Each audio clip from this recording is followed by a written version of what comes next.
The key component of the RT. Okay, so the first one is the radiation source. Obviously, we must be requiring a source through which we can generate the X-ray or gamma rays. Okay, X-ray machines or gamma ray sources like the iridium 192, cobalt 60. These all are just used to generate the X-rays or gamma rays. Test object, the material being inspected. If we talk about the detector, I mean, without detector, we cannot see directly with the naked eye. We must require a detector, traditional film or digital detectors, computed radiography, digital radiography that we required so that we can have the film over there.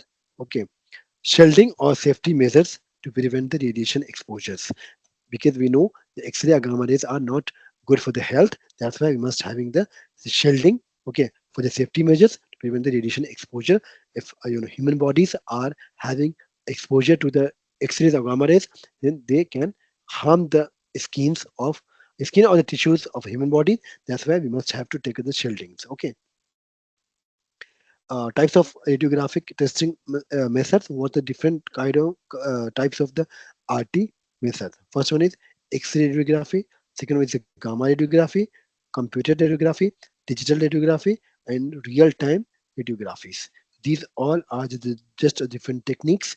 Okay, inside a RT. Okay, so for I mean you can say the different kinds of the RT that we are having. Okay, okay. So first one is X-ray radiography. In this method, what we do, we use the X-ray to generate by another electric source.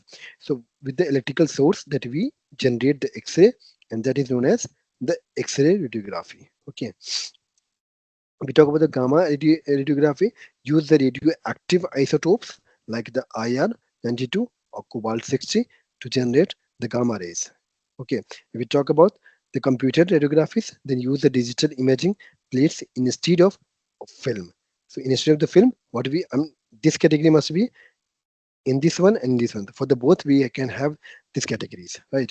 Because it depends over the final product that we are taking. I mean, final result on which that we are having. We were using earlier as a film over which we are getting the result. But right now we have a digital imaging plates. Here we get the result.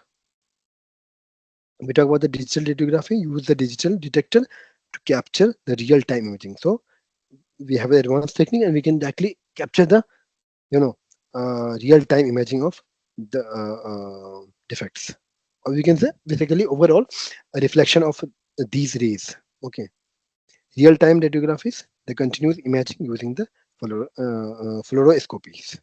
These all are just the application part.